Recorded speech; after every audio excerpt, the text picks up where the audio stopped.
Va, vamos a esperar que se conecten los demás compañeros, todavía estamos poquitos. Esperemos un ratito, ¿sí?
Me olvidé de pasarles el material, es cierto.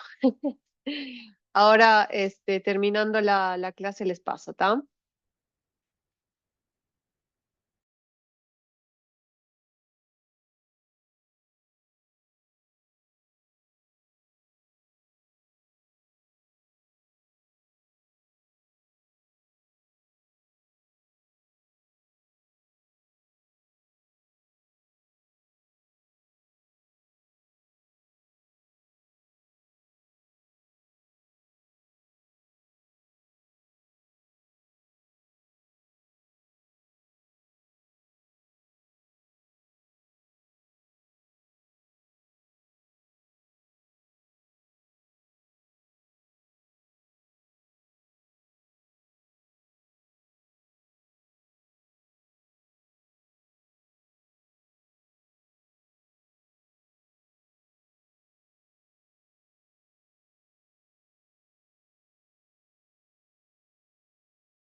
Bueno, muy bien, en función del tiempo que tenemos, ya vamos a dar inicio a la clase. Bueno, buenas noches. De los temas que habíamos revisado, la clase pasada habíamos hablado sobre el aparato cardiovascular, hablamos cómo estaba estructurado, cómo funcionaba y cómo se comportaba este frente al ejercicio, ¿sí? Hoy vamos a hablar sobre el aparato respiratorio. Vamos a hablar sobre cómo está estructurado, cómo, cómo es que funciona y también cómo va a responder frente a la actividad física, ¿sí? A ver, denme un segundito, a ver qué estamos acá.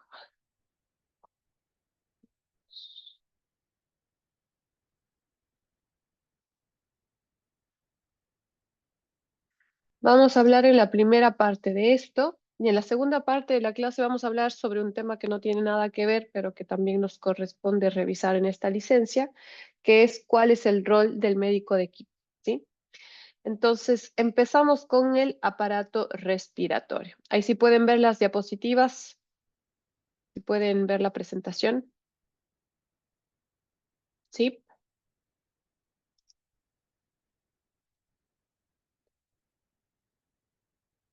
Sí. Bien, entonces vamos a iniciar. ¿Cuál es la función o por qué nosotros tenemos un aparato respiratorio? ¿Para qué nos sirve? ¿Sí? Nos sirve para que el oxígeno pueda entrar hacia nuestro cuerpo. El oxígeno es indispensable, elemental para todas las funciones vitales y también nos permite sacar o expulsar desde nuestro cuerpo los productos de desecho, como es el dióxido de carbono, ¿sí? ¿Y cómo logra el aparato respiratorio hacer esto? Gracias a un proceso que se denomina ventilación. La ventilación pulmonar es cuando entra aire hacia nuestros pulmones y cuando sale aire desde nuestros pulmones, ¿sí? Entonces, aparte de la función que tiene, de las principales es otorgarle al cuerpo oxígeno y permitir que salgan los productos de desecho, o sea, el intercambio de oxígeno con dióxido de carbono o CO2, también nos ayuda el aparato respiratorio a regular el equilibrio ácido-básico, equilibrio que es súper importante para que el funcionamiento a nivel de las células, de las membranas celulares, sea adecuado. Si es que hay un medio muy ácido o muy básico, a veces no funciona, entonces, dependiendo la zona del cuerpo, es importante que este equilibrio se mantenga siempre estable. También nos ayuda a regular la temperatura corporal, nos sirve como defensa pulmonar ante agentes extraños, bacterias, cuerpos extraños, microorganismos, y también nos ayuda a la producción de la voz, o sea, participa en la fonación. Nosotros podemos emitir sonidos, podemos hablar, gracias a que tenemos un aparato respiratorio. Entonces, ¿cómo va a estar conformado el aparato respiratorio? Si a veces pensamos aparato respiratorio, nariz y pulmones, pero vemos que va más allá de eso, ¿sí? Está constituido desde la fuente de entrada del aire, que serían las fosas nasales, y la boca, que se continúa con una estructura que se llama faringe, la laringe, la tráquea, los pulmones, que constan a su vez de los bronquios, los bronquiolos, y también de los alvéolos, que es como que la unidad funcional. La parte más chiquita del aparato respiratorio son los alvéolos, que es el lugar en el que se va a dar el intercambio de sangre y de aire, por así decirlo, ¿sí? O sea, aquí vamos a ver que en esta parte de los alvéolos vamos a hablar también un poquito del aparato cardiovascular. Y también formando parte importante del aparato respiratorio están los músculos respiratorios. Si nosotros no tuviésemos músculos que nos permitan que se expanda y que se contraiga la caja torácica, no podríamos respirar, ¿sí? Entonces, como parte también de la anatomía del aparato respiratorio, están los músculos, dentro de los cuales los principales son el diafragma, que ya vamos a ver cuál es, y los músculos intercostales, y también tenemos otros músculos accesorios que van a ayudarnos a respirar. Entonces vamos a empezar a describir cada una de las partes del aparato respiratorio, ¿sí? Empezamos con las fosas nasales, son estos huecos que tenemos en la nariz, ¿sí? Que permiten la entrada y la salida del aire. Cuando entra el aire, este se puede humedecer, se puede filtrar y se puede calentar gracias a unas estructuras que se llaman cornetes, que a veces es lo que algunas personas tienen muy grandes o hipertróficos, y es lo que a veces les produce la voz nasal, o a veces cuando tenemos alergias porque los cornetes están un poquito inflamados, ¿sí? Continuando con, obviamente, las fosas nasales, la cavidad nasal con sus cornetes, tenemos por atrás una estructura, este tubo que viene desde acá, desde la nariz hasta acá hacia el cuello, que se denomina faringe, ¿sí? Esta estructura tubular que está situada en el cuello, está revestido por una membrana y conecta tanto la cavidad bucal con las fosas nasales, con el esófago y con una estructura que viene más atrás, continuándose del aparato respiratorio, que se llama laringe, ¿sí? Entonces todo el tubito que está conectando nariz, boca, esófago, que es por donde pasa la comida, y la laringe es la faringe. Entonces, no sé si hayan escuchado el término, tiene una faringitis. Bueno, es cuando tiene una inflamación, un proceso infeccioso a nivel de este tubo, ¿sí? Continuándonos hacia abajo de la faringe, tenemos esta estructura también de forma tubular que se denomina laringe, ¿sí? Esta laringe permite el paso del aire desde la faringe hacia la tráquea y desde la tráquea hacia los pulmones, ¿sí? En la laringe hay unas estructuras son las cuerdas bucales, que van a dejar un pequeño espacio entre sí, que se denomina la glotis, ¿sí?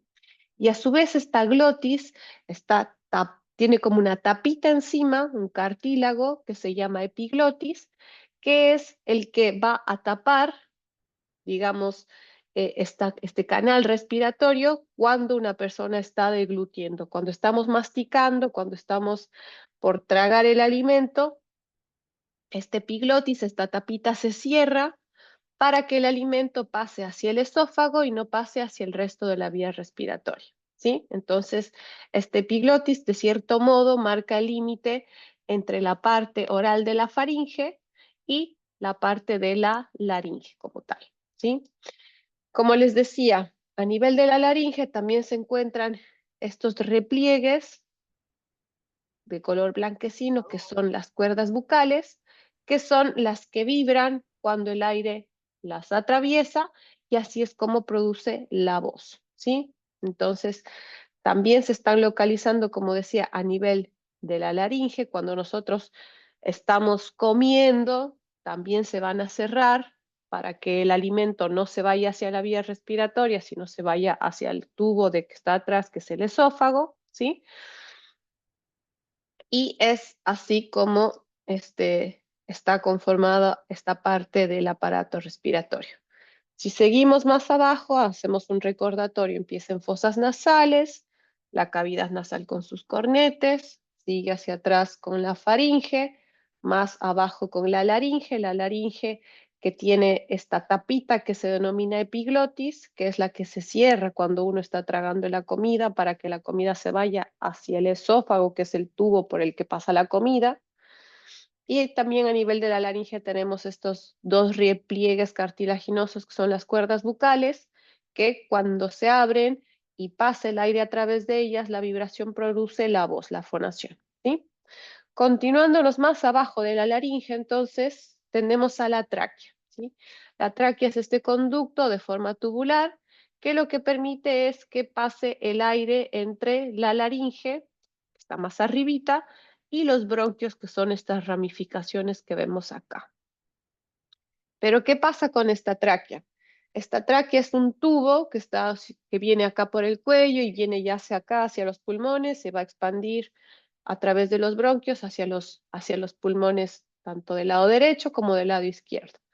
Pero ¿qué pasa con esta tráquea? En la parte frontal tiene unos cartílagos que tienen esta forma de C. Son como cartílagos que están continuados uno debajo del otro. ¿Y por qué es importante que hayan estos cartílagos que son medio rígidos, cubriendo a la tráquea? Porque si es que si no tuviésemos esos cartílagos, cualquier cosa que nosotros nos aplaste, digamos, en la parte anterior del cuello, haría que colapse este conducto, ¿sí? Entonces, la razón de estos cartílagos es para proteger el conducto y que no colapse. Si ustedes se tocan en la parte delantera del cuello, van a sentir como, si se mueven de arriba hacia abajo los dedos, van a sentir cómo están esos cartílagos que son los que están recubriendo la tráquea, ¿sí? Esas prominencias que van a sentir una abajo de la otra son los cartílagos que están protegiendo el conducto de la tráquea, ¿sí?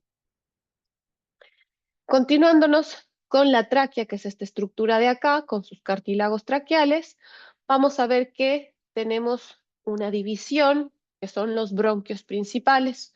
Un bronquio que va hacia el pulmón derecho y otro bronquio que va hacia el pulmón izquierdo. A su vez, estos bronquios principales, como si fuese un tronco de un árbol, se va ramificando, va echando ramas cada vez más y más pequeñas, que se denominan bronquios secundarios o bronquios lobales, y a su vez estos bronquios lobares se van a dividir, se ramifican en bronquios terciarios, en segmentarios, y llegan a formar los bronquiolos, que serían como las ramas más finitas del árbol, ¿sí? A su vez, estos bronquiolos, como que la rama más finita del árbol, se sigue ramificando en ramas más chiquititas, y aquí en esta parte final es en donde encontramos los alveolos, ¿sí? En los bronquiolos terminales, ¿sí? Estos alveolos son estas estructuras que parecen como unos sacos, como unas bolsitas, que es el sitio funcional, digamos, del aparato respiratorio. ¿Por qué? Porque acá a nivel de estas estructuras, de estas bolsitas, que son bien pequeñitas, que están ubicadas en los bronquiolos terminales, es en donde se produce el intercambio de gases con la sangre, ¿sí? ¿Cómo es posible que se puede producir este intercambio de gases con la sangre? Porque la pared de esta bolsita tiene apenas una capa de células, ¿sí? Entonces esto permite que al estar rodeada de los capilares sanguíneos, si ustedes se acuerdan en la clase pasada, veíamos que los capilares son los vasos sanguíneos más chiquitos que teníamos. Los capilares conectaban las venas con las arterias y a su vez los capilares lo que hacían era de cierto modo, llevar la sangre hacia las estructuras más pequeñas de todos los órganos y tejidos del cuerpo. Entonces, estos alvéolos están rodeados de estos capilares y es aquí donde se produce el intercambio de gases con la sangre, ¿sí? Vemos que aquí en esta imagen tenemos, este sería la tráquea con sus cartílagos traqueales. Por acá estaría el bronquio izquierdo, hacia acá el bronquio derecho. Y vemos que están entrando estas estructuras que son los pulmones, ¿sí? Los pulmones son estos órganos esponjosos, tienen un color más o menos entre rosado, rojizo, y están situados a nivel de la cavidad torácica y protegida a sus lados por la parrilla costal, ¿sí? En este espacio que vemos acá que dejan los pulmones está ubicado el corazón, ¿sí? El pulmón derecho tiene tres segmentos o tres lóbulos, como lo vemos acá, y el izquierdo tiene nada más dos. A su vez, estos pulmones están cubiertas por una capita que se denomina pleura, y esta capita, esta membrana serosa, a su vez tiene otras dos capitas. Una capa que va a estar en contacto con la cavidad torácica, que se llama pleura parietal, y una capa que va a estar en contacto directamente con el pulmón, que se llama la pleura visceral. Y entre estas dos capitas queda algo que se llama el espacio pleural, que es el que se suele llenar de líquido cuando hay algún proceso infeccioso o eso, y es lo que dificulta a veces que los pulmones se expandan y se relajen. Continuando, habíamos dicho que el aparato respiratorio también está formado por los músculos respiratorios, sin estos no podría funcionar, ¿sí? Entonces, dentro de los músculos respiratorios tenemos unos músculos principales, que son los que nos permiten inhalar y exhalar el aire, pero que están funcionando siempre. Y por ahí también hay unos músculos que se denominan accesorios, que nos ayudan tanto en la inspiración, es decir, en la entrada del aire, como en la expiración, en función de qué estemos haciendo, ¿tá? Entonces, dentro de los músculos principales, como ya les había mencionado previamente, tenemos al diafragma y a los músculos intercostales. Y como músculos accesorios, que es decir, que se van a activar como cuando, por ejemplo, nosotros necesitamos respirar más fuerte, sea que estamos haciendo un ejercicio extenuante, o capaz que estamos cursando algún proceso infeccioso, una neumonía, o tenemos un broncoespasmo, tenemos asma, y necesitamos sí o sí que entre y que salga más aire de los pulmones, es ahí cuando estos músculos suelen activarse, ¿sí? Entonces, los músculos que están más vinculados o que nos ayudan con la expiración, es decir, con la salida del aire desde los pulmones hacia afuera, están ubicados principalmente a nivel del pecho y del cuello. Entonces, por ejemplo, el pectoral mayor, el pectoral menor, trapecios, serratos, escalenos, este de acá, el que nos da la tortícolis, este esternocleidomastoideo, son músculos accesorios que nos ayudan en la expiración, en la salida del aire.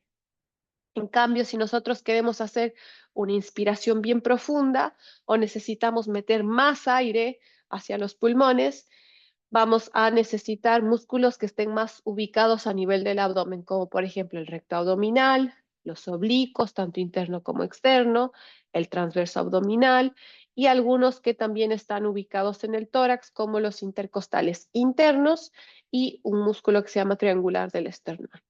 Pero a nosotros los que nos interesan conocer principalmente son los que más están funcionando, los más importantes de los músculos respiratorios, que es el diafragma, ¿sí? Este diafragma es este músculo que vemos acá, Este músculo nos está separando la cavidad torácica de la cavidad abdominal. Cuando está relajado, tiene esta forma, como de copita, así como de una cúpula, ¿sí? Y cuando este músculo se contrae, va a aplanarse, o sea, de pasar de estar como una cúpula, como una copita, se va a aplanar, ¿sí? Y el aplanamiento de este músculo lo que va a permitir es que la cavidad torácica, digamos, crezca, que los pulmones tengan más espacio y así el aire pueda ingresar de afuera hacia adentro. Es decir, que cuando inspiramos, el diafragma se contrae, se aplana y permite que los pulmones se expandan. Entonces permite que se llenen de aire, ¿sí?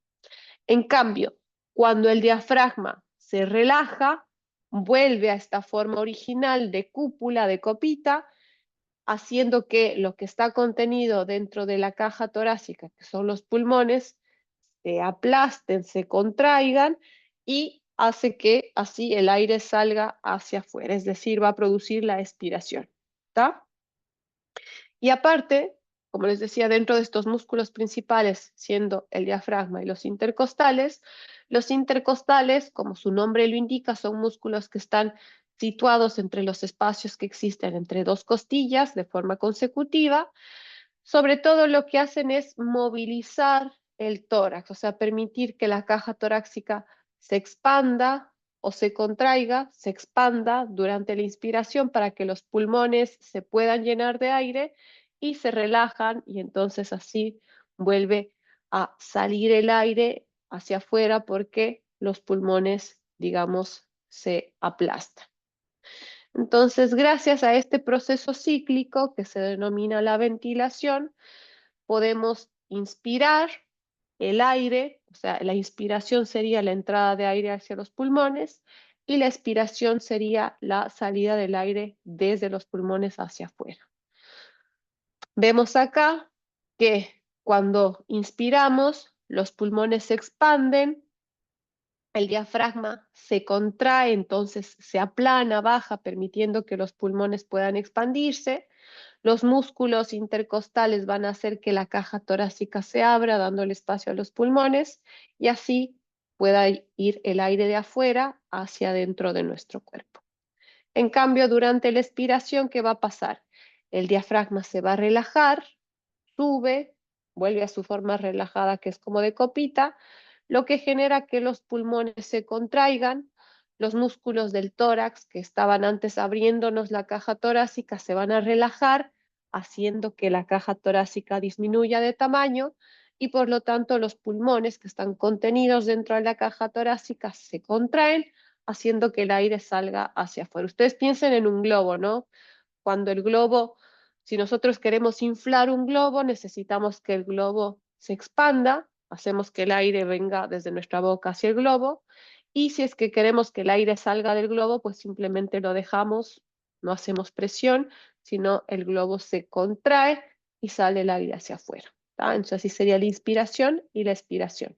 Entonces, en la inspiración, lo que podemos hacer es tomar aire desde el exterior, este aire viene cargado de oxígeno y entra hacia nuestros pulmones, ¿sí?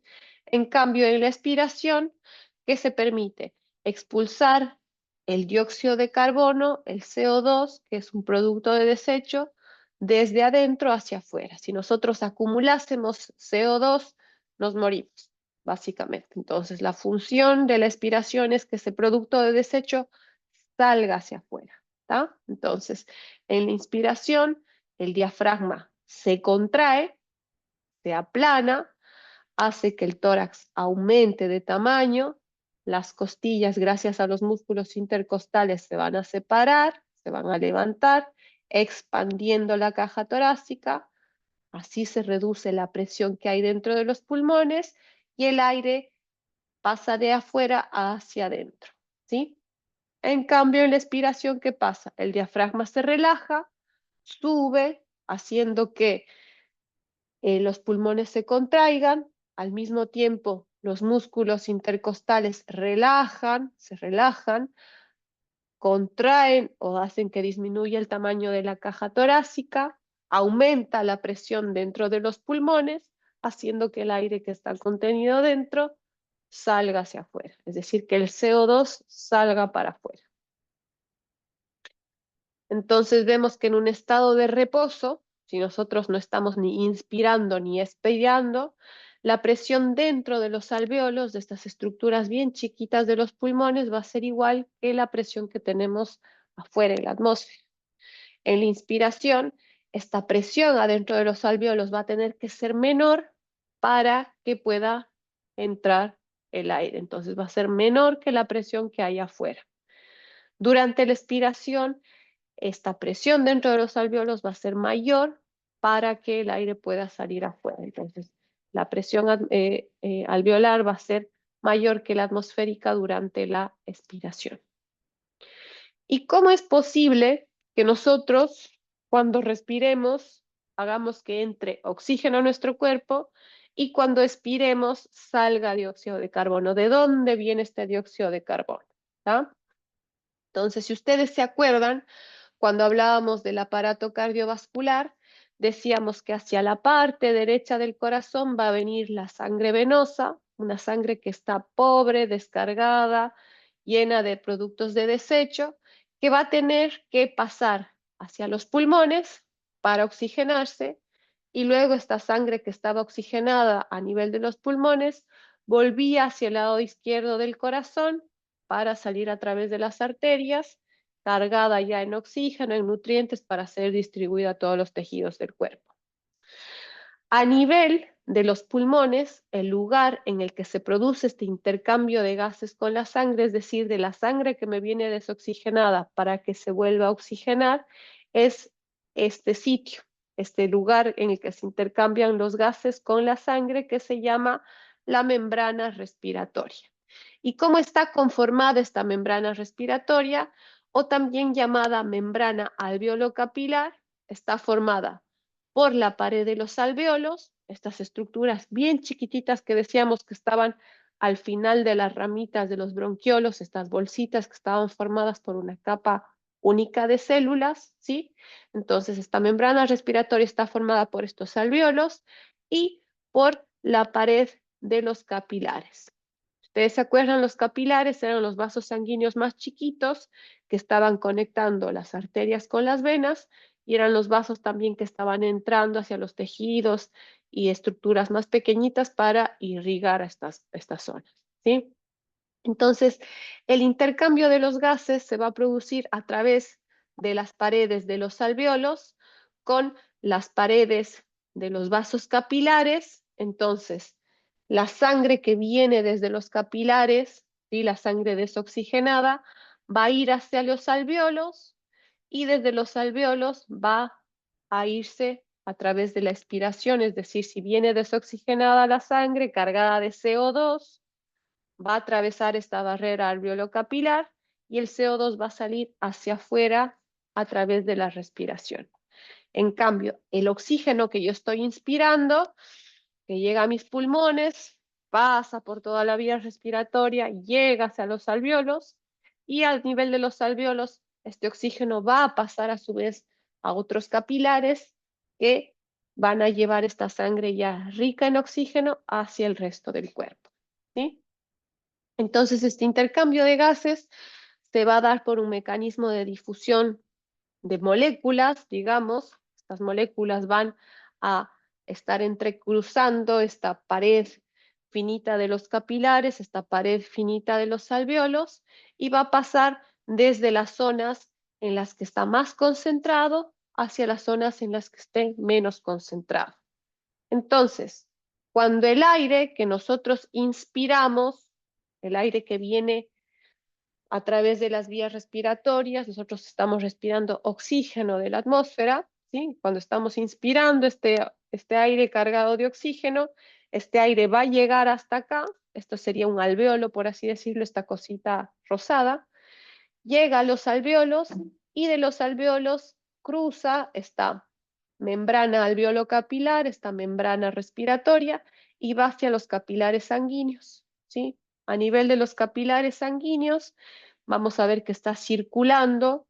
Veíamos que en la sangre circulaba el medio líquido, los glóbulos rojos, glóbulos blancos, etcétera. pero el oxígeno va a ir hacia los glóbulos rojos. Veíamos que los glóbulos rojos le gustaba, digamos, el oxígeno, la hemoglobina de los glóbulos rojos le gustaba el oxígeno, entonces va a agarrar este oxígeno y lo va a llevar a través de la circulación sanguínea a todos los órganos y tejidos del cuerpo, ¿sí? En cambio, ¿qué pasa?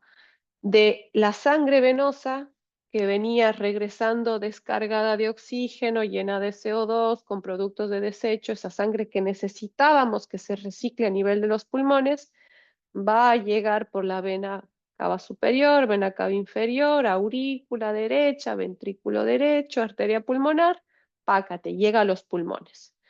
Acá los capilares van a hacer contacto de nuevo con los alveolos, gracias a la membrana respiratoria, esta membrana alveolo-capilar.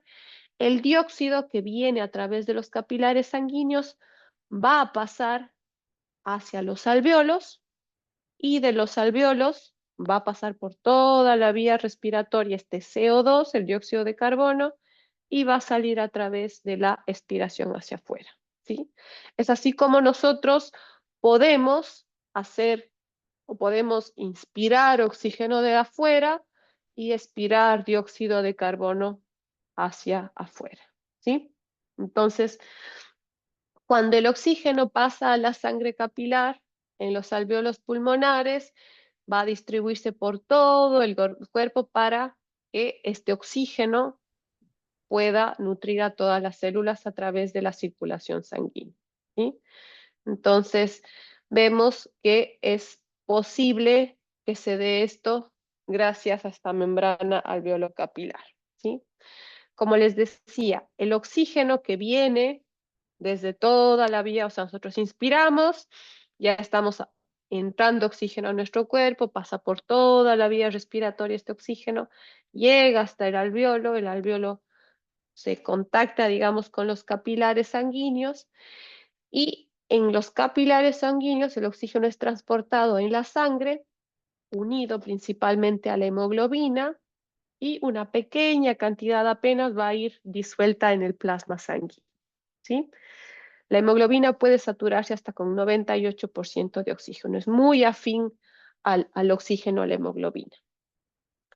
En cambio, el dióxido de carbono que viene desde la sangre desoxigenada para oxigenarse nuevamente a nivel de los pulmones, viene unida principalmente a bicarbonato, ¿sí? Y apenas una pequeña parte también viene disuelta en el plasma y una pequeña parte también puede estar presente a nivel de la hemoglobina de los capilares sanguíneos. Entonces, acuérdense que es esta membrana respiratoria, esta membrana alveolo capilar, el sitio en el cual se produce el intercambio de gases entre el aparato respiratorio y el aparato circulatorio, ¿sí? A través de los capilares sanguíneos.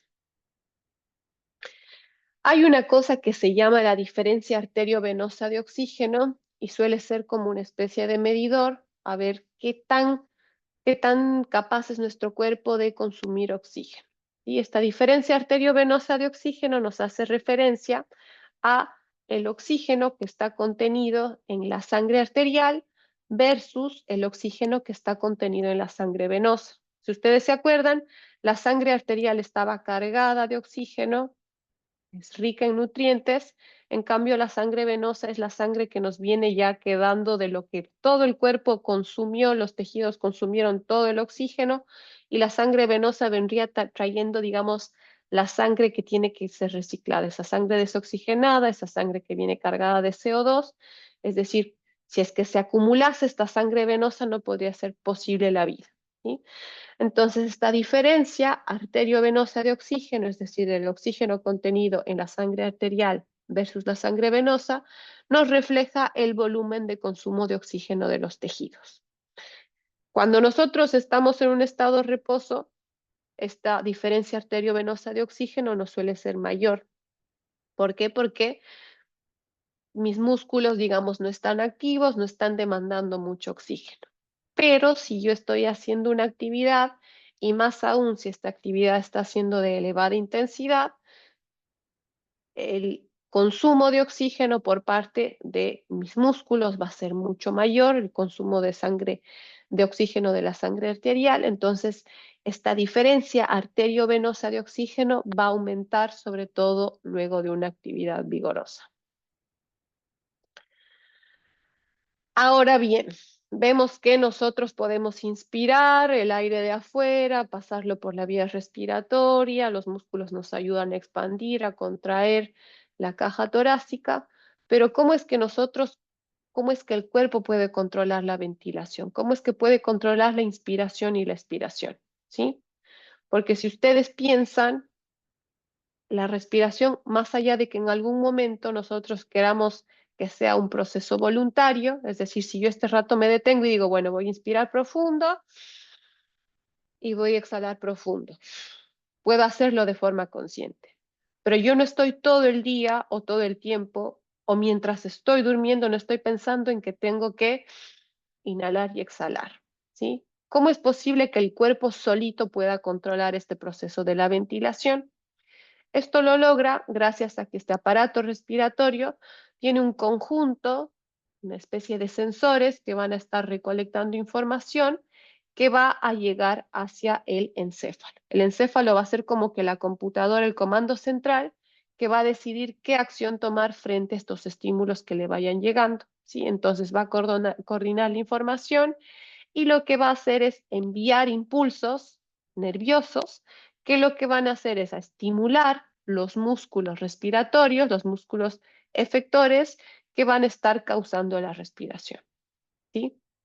Entonces, estos, estos sensores, estos centros respiratorios, vamos a ver que están principalmente ubicados a nivel del bulbo, a nivel como del puente del cerebro, y son los que se encargan de establecer de forma automática un patrón rítmico de la respiración. Por ejemplo, nosotros consideramos como una frecuencia respiratoria normal entre 16 a 20 respiraciones por minuto, que es lo que más o menos uno hace. Evidentemente, si uno hace actividad física, va a tener que ventilar más para que llegue más oxígeno a los músculos, entonces la frecuencia respiratoria va a aumentar, ¿sí? Pero en una situación de reposo, como estamos ahora, más o menos el patrón respiratorio automático que está comandado por estos centros respiratorios del bulbo hacen que respiremos entre 16 a 20 veces por minuto.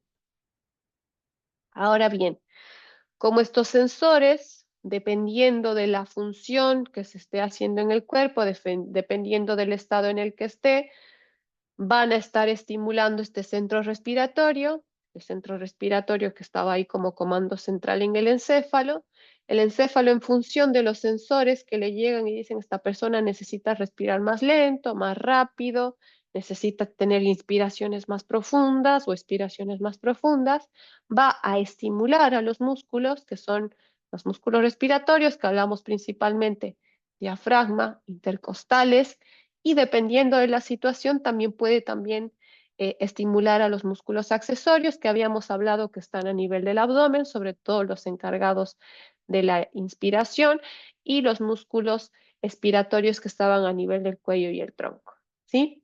Entonces, va a estimular, digamos, este centro respiratorio para que los músculos se contraigan, digamos, de forma armoniosa, de forma rítmica, de forma coordinada, porque si es que uno se contrae por un lado, por otro, no tendríamos un buen patrón respiratorio, tendríamos una respiración anómala. Entonces, el estímulo va para que estos músculos se contraigan o se expandan de forma conjunta para así poder establecer un patrón rítmico de inspiración y de expiración.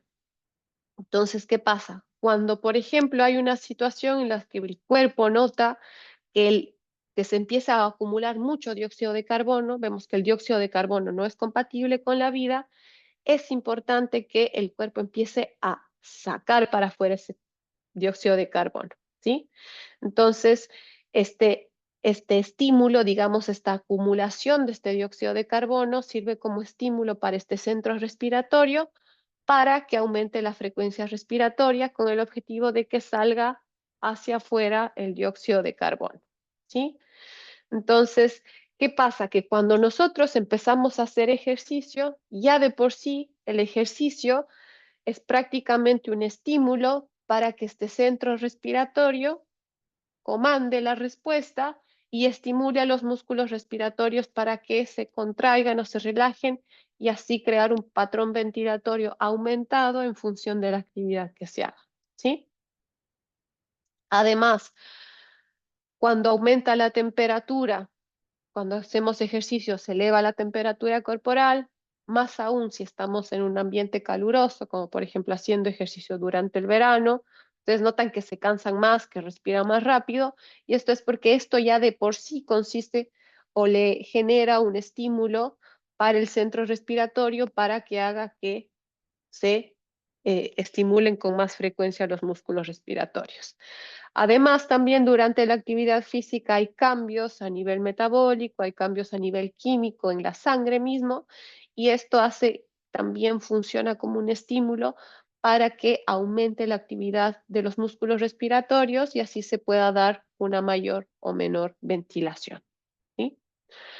Otro concepto que es importante que ustedes sepan y que van a leerlo mucho, capaz que haciendo alguna revisión, algún paper, es el famoso VO2 max. ¿Sí? ¿Qué es este VO2 max? Es la cantidad máxima de oxígeno que el organismo puede absorber, que puede transportar y que puede consumir en un tiempo dado. Entonces, este VO2 máximo es la manera más eficaz que nosotros tenemos para poder medir la capacidad aeróbica de una persona y sabemos que mientras mayores niveles de VO2 máximo, mejor capacidad cardiovascular tiene esa persona, o sea, tiene un mejor rendimiento, tiene más resistencia. Es alguna de las capacidades que nosotros queremos mejorar. Ahora bien, ¿qué pasa? Nosotros vimos cómo está estructurado el aparato respiratorio, cómo es que funciona, cómo es que nosotros no somos conscientes de que estamos respirando, vimos de los estímulos que sirven para que este encéfalo pueda estimular a los músculos respiratorios y se produzca el patrón ventilatorio. Vimos cómo cuando hay actividad física, ya de por sí el ejercicio, el aumento de temperatura, los cambios en la composición química de la sangre de por sí son ya un estímulo para que se altere, digamos, este patrón respiratorio, tendiendo casi siempre a que respiremos más durante el ejercicio, ¿sí? No es lo mismo estar respirando ahora, si empezamos a hacer ejercicio físico, vamos a empezar a ventilar mucho más rápido, ¿verdad? Entonces, ¿cuáles son las adaptaciones que se dan a nivel del aparato respiratorio frente al entrenamiento, ¿sí? Si nosotros hacemos actividad física, si entrenamos, la mayoría de los volúmenes que vamos a movilizar durante el ejercicio frente a una situación normal, por así decirlo, no se modifican mucho. O sea, no es que va a entrar más o menos aire en función de la actividad que hagamos, ¿sí? El volumen va a aumentar, sí, con el ejercicio máximo. La frecuencia respiratoria va a empezar a aumentar también con ejercicios máximos. La ventilación también aumenta en ejercicios máximos porque aumenta el volumen que está entrando y saliendo y porque también aumenta la frecuencia respiratoria. Y vemos que la difusión pulmonar también aumenta con ejercicios, sobre todo con ejercicios intensos, con esfuerzos máximos, debido a que hay mayor ventilación, también hay mayor perfusión a nivel pulmonar, y esta diferencia arteriovenosa, el contenido de oxígeno de la sangre arterial versus la sangre venosa, en una situación de ejercicio también aumenta frente a los valores de reposo. Entonces, en resumen, cuando nosotros estamos haciendo actividad física, la respuesta al entrenamiento es que básicamente va a aumentar la frecuencia respiratoria, va a aumentar los volúmenes oscilantes y va a aumentar la diferencia arteriovenosa de oxígeno, es decir, el contenido de oxígeno de la sangre arterial frente a la sangre venosa, ¿sí?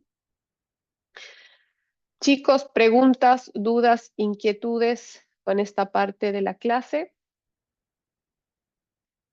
¿Se entendió un poquito cómo es posible que nosotros respiremos? ¿Se entendió un poco cómo es que está estructurado el aparato respiratorio, cómo va a responder ante el ejercicio?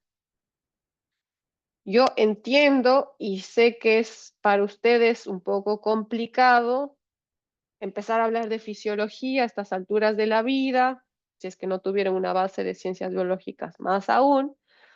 Pero lo importante, más allá de que se aprendan con punto y coma lo que está pasando, es que entiendan cómo es que funciona nuestro cuerpo, ¿sí? Hola, buenas noches.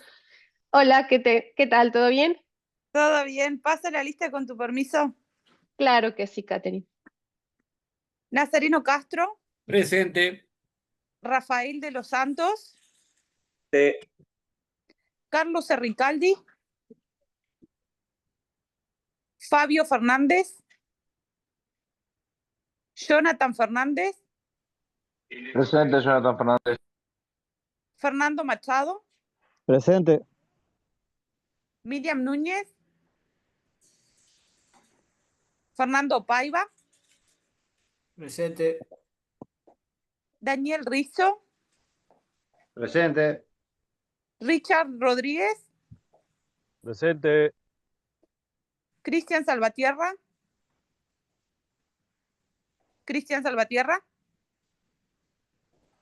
Juan Severo, Joaquín Presente. Suárez. Juan Severo y Joaquín Suárez.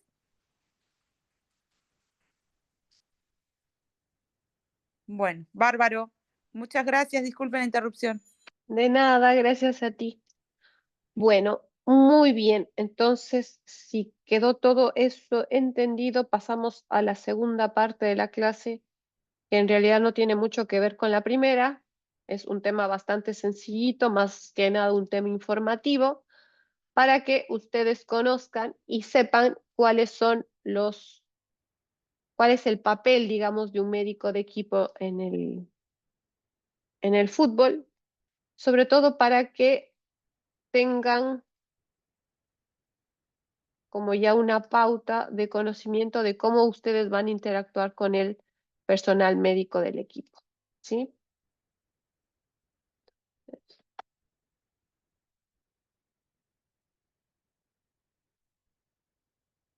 Vamos a ver.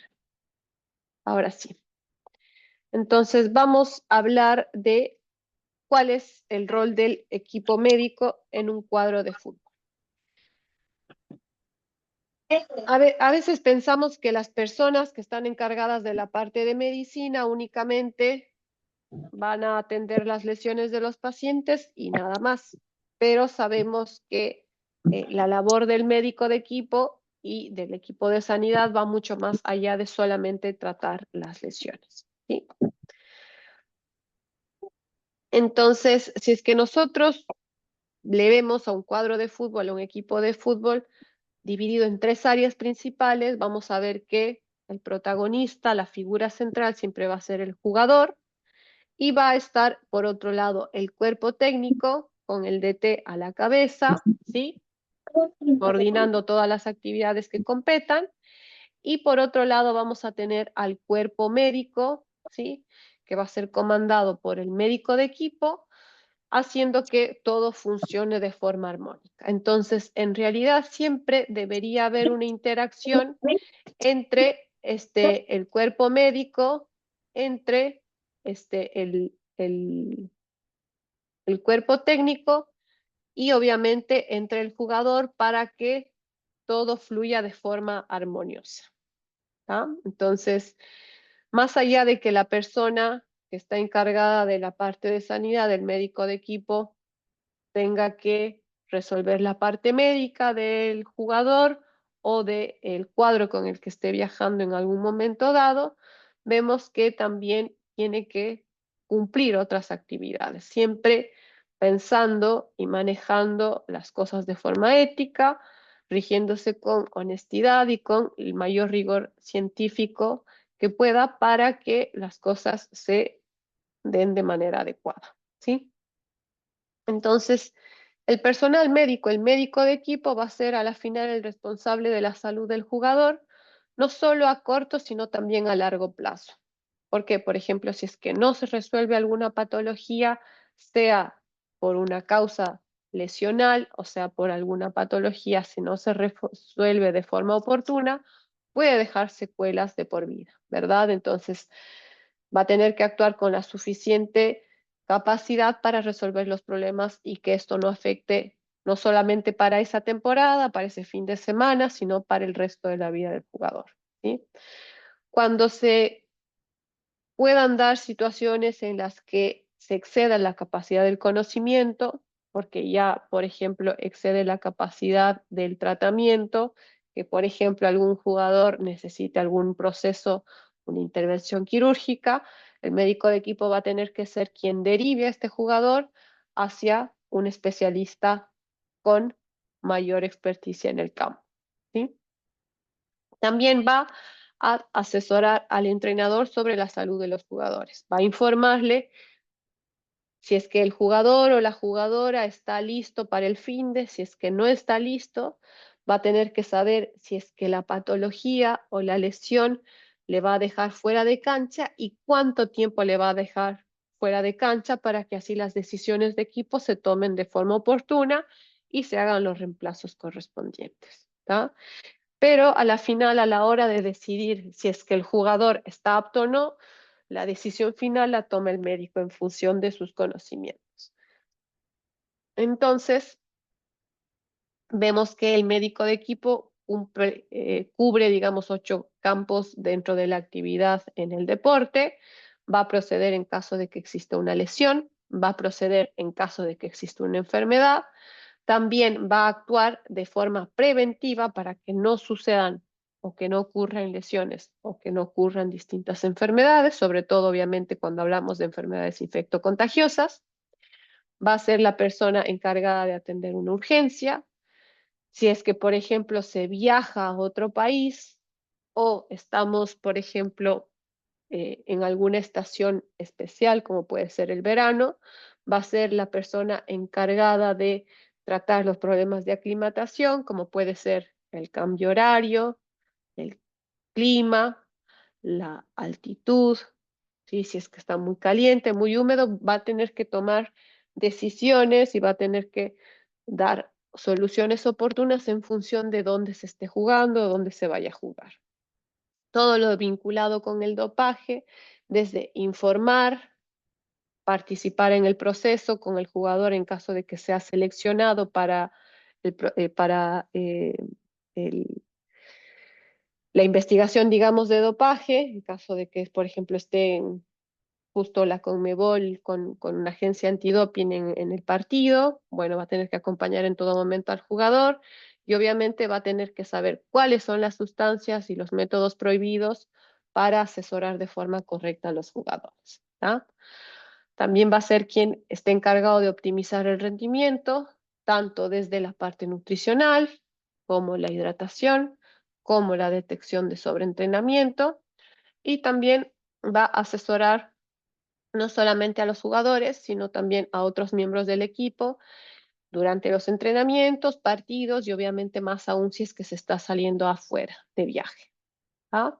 Entonces, son varios los campos, digamos, de acción que tiene el médico de equipo, desde lo preventivo hasta el manejo de situaciones de emergencia, pero también en la detección de sobreentrenamiento y también en la asesoría con el cuerpo técnico en caso de que haya que establecer algún programa de prevención de lesiones, porque un jugador lo amerita, porque una jugadora lo amerita, o porque si, por ejemplo, yo estoy tratando con fútbol femenino, fútbol masculino, sé que hay una mayor o menor prevalencia de lesiones, entonces intentar que los programas preventivos vayan enfocados justamente a evitar que ocurran esas lesiones.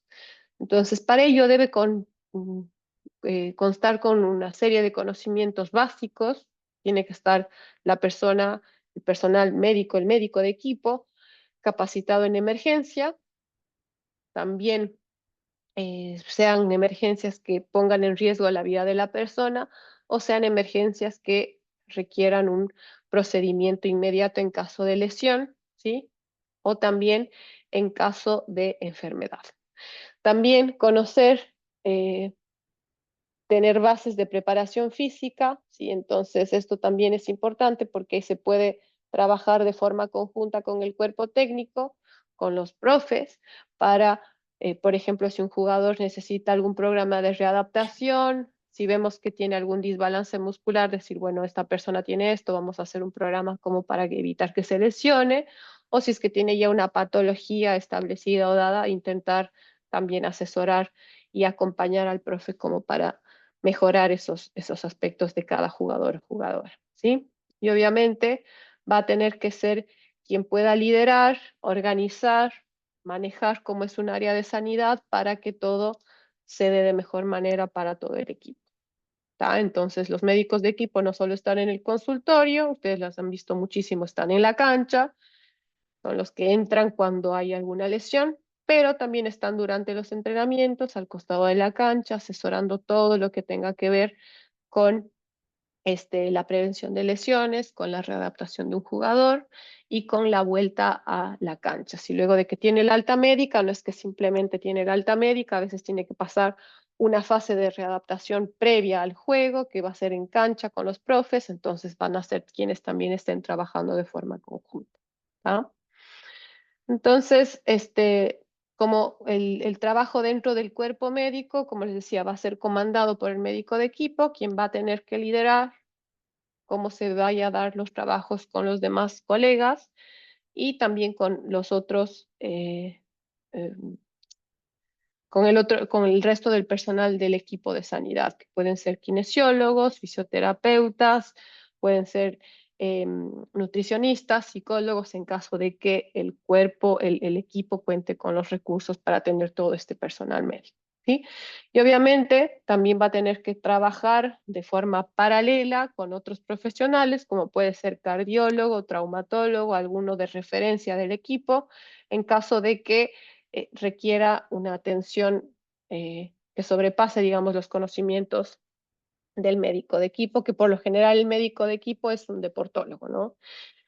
¿Cómo va a proceder en caso de una lesión? Primero va a determinar que la persona se lesionó, va a tener que establecer un diagnóstico claro para así poder iniciar un tratamiento específico.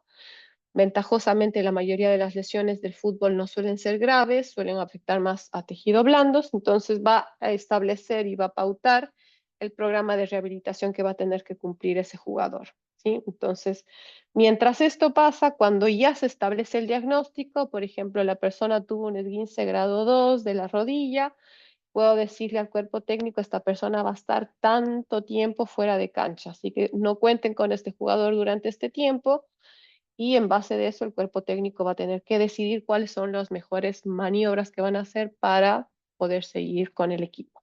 ¿Va? Entonces, esto sea en caso de lesión o sea en caso de enfermedad. Va a informar al cuerpo técnico también cuándo la persona está recuperada, cuándo puede volver a entrenar y cuándo estaría lista para un partido luego de que tuvo este proceso, digamos, de readaptación previo al partido en los entrenamientos. En enfermedad lo mismo va a pasar, es decir, va a tener que establecer un diagnóstico, va a tener que pautar un tratamiento, va a tener que decir al cuerpo técnico, mira, está con una gastroenteritis, posiblemente no esté apto tantos días de juego, ¿sí? Para evidentemente que se cree una estrategia y no se cuente con ese jugador y se readapte, digamos, el programa que se tenía previsto. Y también va a ser quien diga, bueno, este jugador está listo, lo vas a tener posiblemente en 1 o 2 días, va. Entonces, es la persona que va a estar siempre hablando con el cuerpo médico. En el tema de prevención de lesiones y enfermedades, es súper importante, obviamente, no solamente tratar ya cuando pasó algo, sino prevenir de que eso pase. Entonces, previo a que empiece la práctica, previo a que, digamos, los primeros días, cuando estamos iniciando la temporada, se hace un examen físico preparticipativo de todos los jugadores, se determina si hay alguna condición que sea del aparato musculoesquelético que pueda hacer que un jugador tenga más chance o no de lesionarse. Entonces, ahí va a ser importante detectar, digamos, estos problemas desde un inicio temprano para así poder establecer un programa en función de desbalances, de corrección de la postura, corrección del gesto deportivo, de lo que fuere, para prevenir que se lesione. Lo mismo, en este examen médico preparticipativo se determinará si existe o no alguna situación patológica propia de la persona, capaz que tiene alguna condición cardiovascular que aumente el riesgo de que esa persona pueda tener una muerte súbita durante la práctica deportiva. Entonces va a tener que identificar, establecer un diagnóstico, si es que no es posible hacerlo en el club, derivar a médicos cardiólogos a que hagan más estudios y decir, bueno, esta persona tiene o no realmente una predisposición a hacer una muerte súbita como para prevenir justamente de que ello pase, ¿sí? Y obviamente va a hacer programas de prevención de lesiones. Si yo sé que estoy, por ejemplo, en un equipo de fútbol femenino, si sé que las mujeres tienen más chance de lesionarse el ligamento cruzado anterior, pues bueno, voy a tener que hablar con los profes y decir, bueno, estamos en un equipo femenino, los profes ya suelen saberlo, pero bueno, vamos a hacer un buen programa de prevención de lesiones para que nuestros jugadores no se lesionen tanto el ligamento cruzado anterior. Si capaz que no tengo la misma consideración si es que estoy en un cuadro masculino. Más allá de que tengan la chance de hacerlo, sabemos que las mujeres tienen más chance, entonces los programas de prevención van a ir enfocados al grupo etario y al género de la persona, sí, al sexo de la persona, más bien dicho. Y obviamente van a tener que también hacer programas de prevención de lesiones, no solo con ejercicios, sino saber cómo hacer una técnica correcta de vendaje, enseñarles a los jugadores cómo vendarse o ser la persona que realice esto. Y cuando se va a viajar al extranjero, una forma de prevención también, saber qué enfermedades son endémicas del país, si es que necesitamos alguna vacuna para poder entrar al país y qué enfermedades pueden surgir para yo tener todo listo o preparado en caso de que esto pase, sobre todo con el tema de las afecciones gastrointestinales. Para atender una urgencia va a ser la persona que va a evaluar, estabilizar y dar el tratamiento inicial al jugador o a la jugadora. Si es que hay un médico, obviamente va a ser la persona más idónea para que haga la reanimación y la utilización del desfibrilador. Con el tema del dopaje, como les decía, saber si es que una sustancia está prohibida o no, conocer la lista de sustancias y métodos prohibidos, porque se actualiza cada enero de cada año, o sea, a veces de año a año. Hay cosas que cambian en la dosificación de algunos medicamentos que usan unas personas. Capaz que una sustancia que antes no era dopante ahora sí lo es, entonces siempre estar bien actualizada con eso. Asesorar a los jugadores, saber dar charlas sobre qué es dopaje, cuáles son los métodos y sustancias prohibidas, conocer cuándo una persona necesita una autorización de uso terapéutico, una solicitud de uso terapéutico, por ejemplo, una persona que sea asmática, sabemos que el salbutamol a una dosis establecida consta como sustancia dopante, o puede ser una persona que por una condición médica tenga que tomar corticoides o que tenga que utilizar corticoides eh, en gotas oftálmicas o que haya tenido que usar un corticoide tópico por algún motivo. Todo esto son métodos dopantes, entonces todo eso saber justificarlo en este formulario para que si es que la persona en algún torneo sale sorteada para hacerse el control antidopaje, no caiga como que se dopó, ¿sí? Entonces tiene que tener conocimiento con todo lo respectivo al dopaje y obviamente acompañar al jugador en todo el proceso de cuando se hace el control antidoping, va a ser la persona que esté en todo el momento, desde que la persona sale sorteada hasta que la persona vuelve al sitio donde está concentrando con el resto de equipo. En cuanto a la aclimatación, obviamente saber tener una estrategia de adaptación, de aclimatación, saber cómo va a ser la temperatura al lugar en el que se va a viajar, la humedad, la altitud, la diferencia horaria, cuáles son las enfermedades endémicas transmisibles, como para poder prevenir todo lo relacionado con ello. Y en lo que respecta a la optimización del rendimiento, obviamente asesoría en el tema de educar, eh, saber indicar qué alimentos están buenos, cuáles deberían evitarse, en qué cantidades, en qué proporciones, estar pendiente de todo el tema de la hidratación y obviamente fijar también las horas y la composición de las comidas para cada partido, para cada viaje. Por ejemplo, no sé, nos toca partido, por así decirlo, que a ustedes les toque venir a Montevideo, les toque irse a Colonia. Bueno, el médico de equipo va a decir, bueno, capaz que nos toca salir 3, 4 de la mañana para poder jugar a las 8, 9 de la mañana, me invento. Bueno, a esta hora deberían desayunar, a esta hora deberían tener una colación, cosa que lleguen al partido con el mejor rendimiento, ¿sí? Y obviamente asesorar en otras situaciones, no solo a los jugadores, sino también a otros miembros del equipo.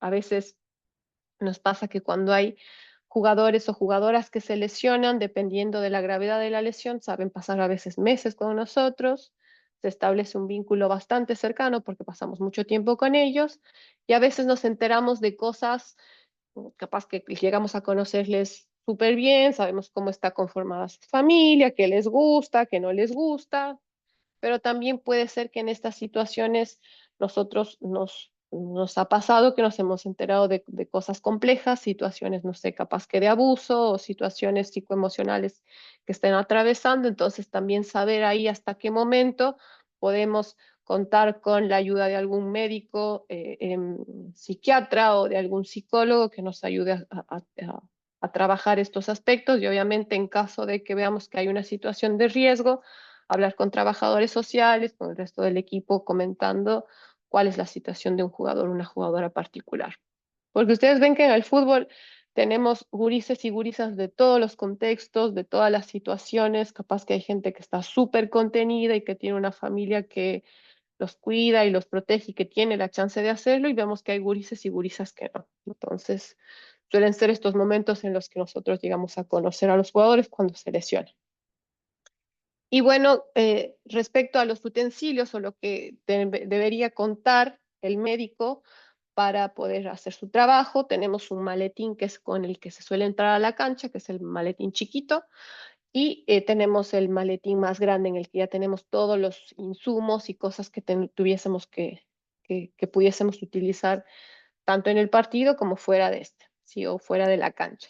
Entonces, esto no es importante que ustedes sepan que evidentemente le va a competir al médico que esté formando parte del cuadro de fútbol, pero en caso de que si en algún momento dicen necesitamos contratar un médico, capaz que no tienen un médico fijo, bueno, necesitamos tener un maletín, acá que tengan esta información, que sepan más o menos qué es lo que debería contener el maletín tanto de urgencia como el maletín principal para poder llevarlo tanto a los entrenamientos como a los partidos y obviamente a los viajes.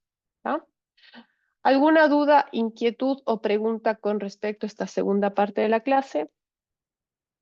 Es más informativa que de aprendizaje en realidad. ¿Alguna inquietud, chicos? Si es que no hay ninguna inquietud, bueno, yo ahora les voy a pasar las presentaciones al mail del compañero que me habían pasado para que ya les haga llegar a todos, ¿sí? ¿Alguna duda, pregunta? ¿Alguien me estaba diciendo algo?